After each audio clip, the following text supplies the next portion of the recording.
guys. I guess, these games are close a lot.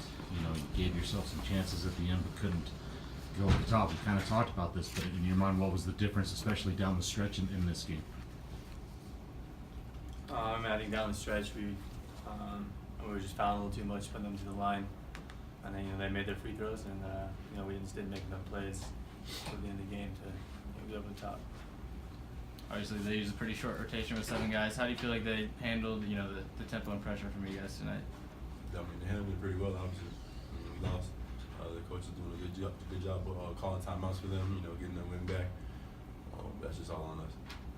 Just for any of you guys, just how frustrating was it? I think you guys would make a push and maybe tie it or come close, and then that Clavel or someone would make a 3 or then extend the lead, and you kept coming back. And just how frustrating was it not to get get over the top there and maybe take the lead there? I mean, we're in conference, so there's good teams everywhere we play.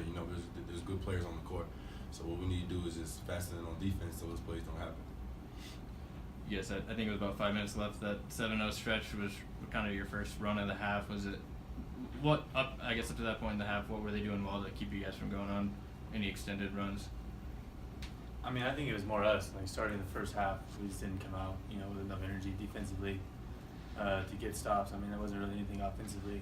I mean, we gave up 79, 78 points. So, I mean, when we're giving up close to 80 points, it's gonna be tough to win that game if you're not shooting the ball great. So, we just got to focus more on the defensive end.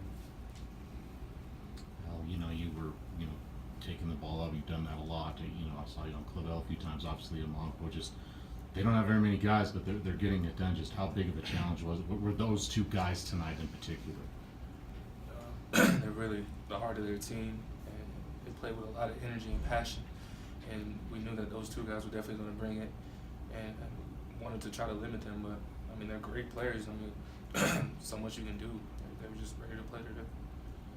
Just in that first half, I think you had 13 straight of your guys' points. Were you, coming off that last game, not playing a whole lot of minutes? Did that, do anything between that game and this game in terms of motivation for you? No, I mean, I take every game the same.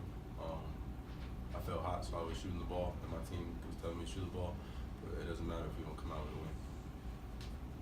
You come out to win every game, but it's been the first time in a long time since you guys faced a loss in this series. How much does this sting, and will that be motivation, or is it just doesn't matter who it is? A loss is a loss. I mean, both. I mean, it sucks to lose this year, and a loss is a loss, and we got to go. We have another chance at them in their place, and we're gonna have to go get a win. You guys have, with Boise up next, a couple of the, top 2 teams in the standings here. Is this sort of, crunch time for you in terms of evaluating where you're at ahead of the tournament? Yeah.